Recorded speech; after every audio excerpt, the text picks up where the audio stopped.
yen aku tau kelangan nganti saiki isih kelingan kowe sing tanti-anti bebrayan tekaning pati jebule lenjani janji pancen iki mergo kahanan ben iso nyukupi kebutuhan aku kerja esok sore nanging kowe sambat wae jaremu balungan kiri opo pancen wis nasibku kudu pisahan karo sliramu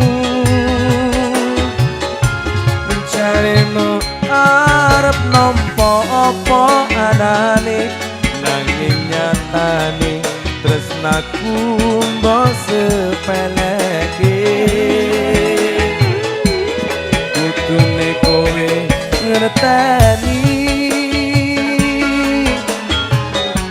kabeh mung titipane Gusti senadyan atiku wis bubrah kandel nonggone ibadah Gusti sing paringi berkah dengan kere ora kendung tut gawe senadyan dalan ra alus sing penting wangi terus. Kita kembali bareng New Gitana dan lumayan sound system juga ada hadirnya Fokus Multimedia.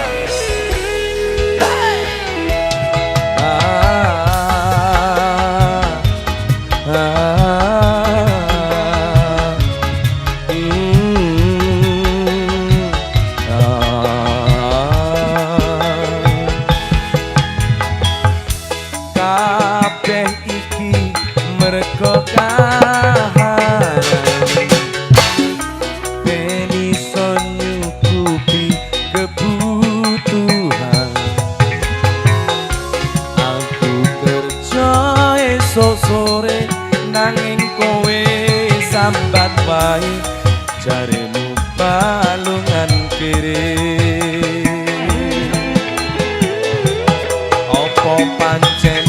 wis nasibku kudu pisahan karo sliramu jaremu arep nampa apa anane nanging nyatane tresnaku mbok sepeleke kudune kowe ngerteni kabeh mung titipane Gusti senadyan atiku wis kubrah kandeling gone ibadah Gusti sing paringi berkah opo pancen wis nasibku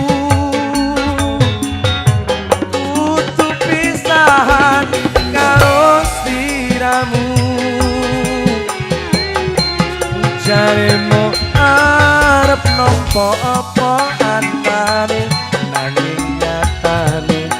tresnaku mbok sepeleke kudune kowe ngerteni